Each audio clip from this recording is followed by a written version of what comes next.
Hello everyone, कैसे हैं आप सब लोग। Welcome to my YouTube channel target beard. Guys, आज हम पढ़ने वाले हैं Pavlov theory of classical conditioning. Childhood and growing up का बहुत ही इंपॉर्टेंट टॉपिक है। एग्ज़ाम्स में अक्सर पूछा जाता है, ज़्यादातर लॉन्ग क्वेश्चन में ही आता है ये question.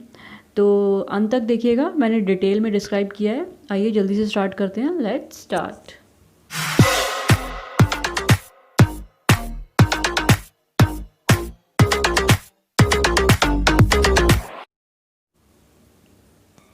First of all, Ivan D Pavlov कौन थे? He was the Russian physiologist. 1849 में उनका जन्म हुआ था, टिल 1936 तक वो रहे थे। ही प्रपोनेट द क्लासिकल कंडीशनिंग थ्योरी इन 1903 में उन्होंने ये थ्योरी दी थी, जिसको learning by conditioning and condition response theory के नाम से भी जाना जाता है। मेनली वो इंटरेस्टेड थे गास्ट्रिक सिक्रेशन ऑफ डॉग्स के ऊपर उन्होंने कुछ एक्सपेरिमेंट किया था, according to how they secrete saliva. He also got the Nobel prize on his work on the digestive process in 1904। जब वो डाइजेशन के ऊपर ही एक्सपेरिमेंट कर रहे थे तो उस दौरान उन्होंने कुछ और चीज़ें भी नोट की, जिसके बेसिस पे उन्होंने एक क्लासिकल कंडीशनिंग थ्योरी दी थी। अच्छा, जो हमारी क्लासिकल कंडीशनिंग थ्योरी है उसके बेसिक प्रिंसिपल्स क्या हैं वो देख लेते हैं। बेसिक प्रिंसिपल क्या है?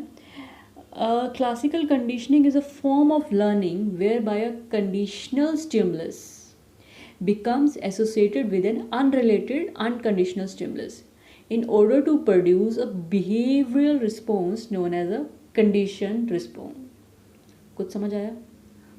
आई थिंक आपको डिटेल में तभी समझ में आएगा जब आप एक बार एक्सपेरिमेंट देख लेंगे। यहाँ पर अनकंडीशनल स्टिमुलस का मतलब क्या है? अनकंडीशनल स्टिमुलस है लाइक इस केस में, एक्सपेरिमेंट के केस में फूड है जिसको हमने कंडीशन नहीं किया है, जो बायोलॉजिकली सिग्निफिकेंट स्टिमुलस है, जैसे कि फूड और पेन जो कि नेचुरल हैं। दैट एलिसिट्स एन अनकंडीशनल रिस्पॉन्स, जिसका रिस्पॉन्स जो है वो अपने आप आता है। कंडीशनड रिस्पॉन्स नहीं है, लर्नड रिस्पॉन्स नहीं है, दैट इज़ नेचुरल रिस्पॉन्स है। खाने को देख के हमारे मुंह में पानी आता है, वो नेचुरल रिस्पॉन्स है। फूड क्या है? अनकंडीशनल स्टिमुलस है, और जो हमारा रिस्पॉन्स है मुंह में पानी आना, वो अनकंडीशनल रिस्पॉन्स है। कंडीशनल स्टिमुलस क्या है? जिसको हम कंडीशन करते हैं, लाइक इस केस में क्या है? Bell. Conditional stimulus is usually neutral and produces no particular response at first, but after conditioning it elicits the conditioned response. जो कंडीशनल स्टिमुलस है वो न्यूट्रल है, वो शुरू में उसका आपको कोई रिस्पॉन्स नहीं आएगा, बट आफ्टर सम टाइम जैसे जैसे हम उसको लर्न करेंगे, कंडीशन करेंगे अपने ब्रेन में, वो उसका रिस्पॉन्स आना शुरू हो जाएगा, जिसको हम बोलते हैं लर्नड रिस्पॉन्स और कि कंडीशनड रिस्पॉन्स। ठीक है, अभी आपको ये बेटर समझ में आएगा जब हम एक्सपेरिमेंट देखेंगे। Pavlov's experiment. Pavlov conducted his experiment on a dog. एक डॉग पे उन्होंने एक्सपेरिमेंट किया था। Earlier he was studying the digestive process of dogs at the end of 19th century. शुरू में वो डाइजेस्टिव प्रोसेस देख रहे थे डॉग्स का, जो जहाँ से उन्होंने शुरुआत करी थी। जैसे जैसे उन्होंने अपना एक्सपेरिमेंट करना शुरू किया, he noticed that the dogs would begin to salivate every time he entered the room. जैसे ही वो रूम में जाते थे, dogs start to salivate. तो इनसे उनको समझ में आया कि उनकी जो एंट्री थी, उस एंट्री को डॉग एसोसिएट करते थे फूड के साथ, क्योंकि जब भी वो आते थे फूड लेके तो डॉग समझ जाते थे कि अब वो आए हैं तो वो फूड देंगे, तो उनकी एंट्री को वो एसोसिएट करने लगे। इसी को हम बोलते हैं कंडीशन स्टिमुलस। उनकी जो एंट्री थी उससे वो रिस्पॉन्स देने लगे। The dogs were associating his entrance into the room with being fed. This led Pavlov to design a series of experiment. फिर उन्होंने सोचा इसी के ऊपर वो एक्सपेरिमेंट बनाएंगे, जिस पे उन्होंने एक बजर, एक बेल रखा to condition the salivation response in dogs. अभी क्या एक्सपेरिमेंट किया उन्होंने? He kept the dog hungry for 24 hours and kept in a soundproof room. The hungry dog was given food. On seeing the food, the dog secreted saliva from its mouth. Dog को भूखा रखा 24 hours तक, hungry रखा एक room के अंदर जो कि साउंड प्रूफ रूम था। जब भी वो डॉग को फूड देते थे, डॉग के मुंह में पानी आता था, he started secreting saliva. The secretion of saliva जो था वो नेचुरल रिस्पॉन्स था, और जो वो फूड था वो नेचुरल स्टिमुलस था। ये प्रिंसिपल में मैंने अभी जो आपको बताया, नेचुरल स्टिमुलस है जो फूड है, जो नेचुरल रिस्पॉन्स है वो सलाइवा है। Now Pavlov linked the ringing of the bell with the food. He would ring the bell, जो बेल है वो आर्टिफिशियल स्टिमुलस है और कंडीशन स्टिमुलस है जिसे हम कंडीशन करेंगे। 7 और 8 times second before he gave the hungry dog the food. जैसे ही वो फूड देते थे उससे 8-10 सेकेंड से पहले वो बेल रिंग करते थे। On seeing the food the dog started secreting saliva. लेकिन बेल की आवाज़ सुन के सीक्रेट नहीं करता था, अभी वो फूड को देख के ही सीक्रेट करता था। बट जैसे जैसे एक्सपेरिमेंट बढ़ने लगा, जैसे जैसे हर रोज़ वो वही प्रोसेस अपनाने लगे, हर रोज़ फूड से पहले वो बेल रिंग करते थे, तो वो बेल रिंग को एसोसिएट करने लगा फूड के साथ कि जैसे ही बेल बजेगी उसके बाद मुझे खाना मिलेगा। Then in due course of time the dog begin to associate the ringing of the bell with the food. He learned that the sound of the bell was a signal of the food arriving. Now, after several attempts, secretion of the saliva would begin with the ringing of the bell. जैसे ही उसने associate कर लिया अपने दिमाग में, उसका दिमाग में एक कंडीशन हो गया कि अब बेल बजेगी तो फूड आएगा, तो बेल की आवाज़ सुनते ही उसके मुंह में पानी आना शुरू हो गया। Now Pavlov stopped offering food, but the dog would begin secreted saliva on hearing the bell sound. Pavlov ने खाना देना बंद कर दिया उसके बाद, लेकिन खाली बेल की आवाज़ सुनते ही डॉग को मुंह में पानी आने लगा। He started secreting saliva. This condition was named as conditioned salivation. मतलब वो जो रिस्पॉन्स है वो कंडीशन हो गया है, जो वो स्टिमुलाई है वो कंडीशन हो गई है, कंडीशनल स्टिमुलस बन गई है बेल, और कंडीशन रिस्पॉन्स बन गया है सलाइवा कि बेल को देखकर डॉग स्टार्टेड सिक्रेटिंग सलाइवा।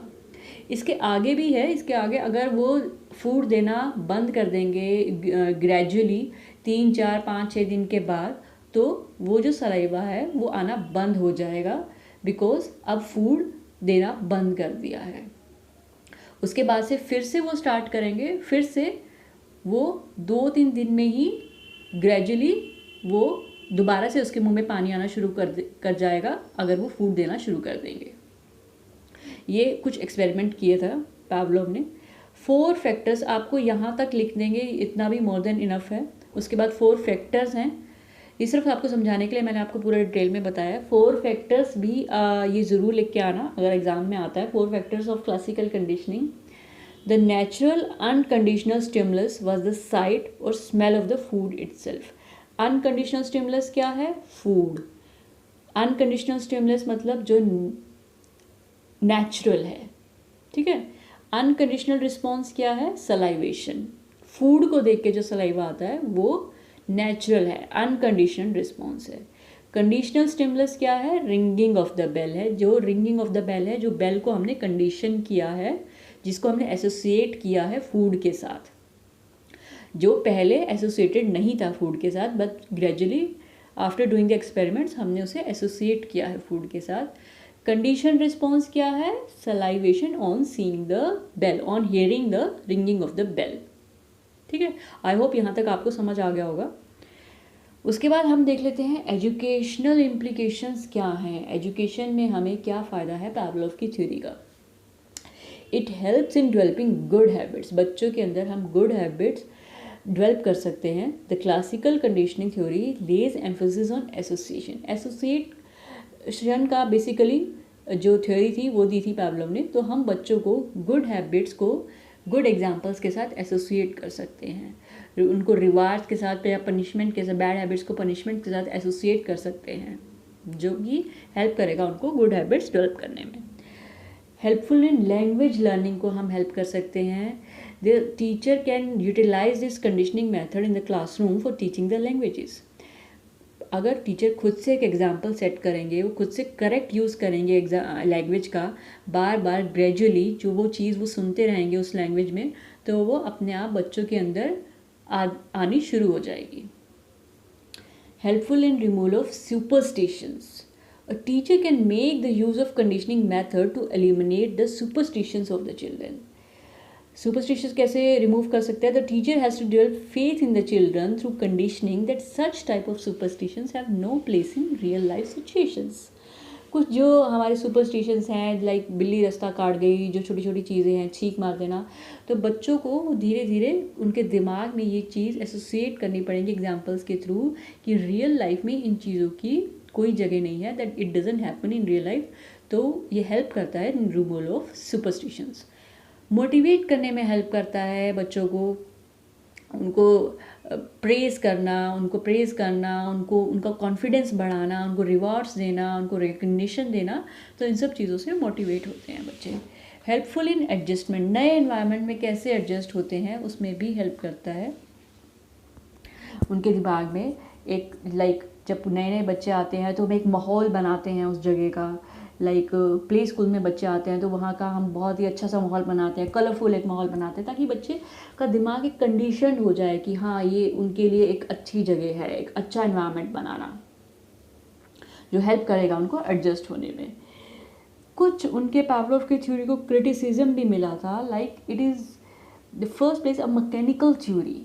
ये लोगों के स्टूडेंट्स की इंटरेस्ट को, उनके अटेंशन को या उनके हायर मेंटल प्रोसेस को ध्यान में रख के नहीं बनाई गई है। It is a mechanical theory, एक चीज़ आपको रट्टाफिकेशन से या एग्जांपल्स के थ्रू आपको बस बार बार रेपिटेशन के थ्रू आपके दिमाग में वो चीज़ बिठा दी गई है, बट उसके बिहाइंड में लॉजिक या बच्चों का इंटरेस्ट किस चीज़ में है, बच्चों की विलिंगनेस किस चीज़ में है, बच्चे क्या काम करना चाहते हैं, उनकी इच्छा क्या है, उस चीज़ के ऊपर बिल्कुल भी जोर नहीं दिया गया है। Such type of learning is also temporary.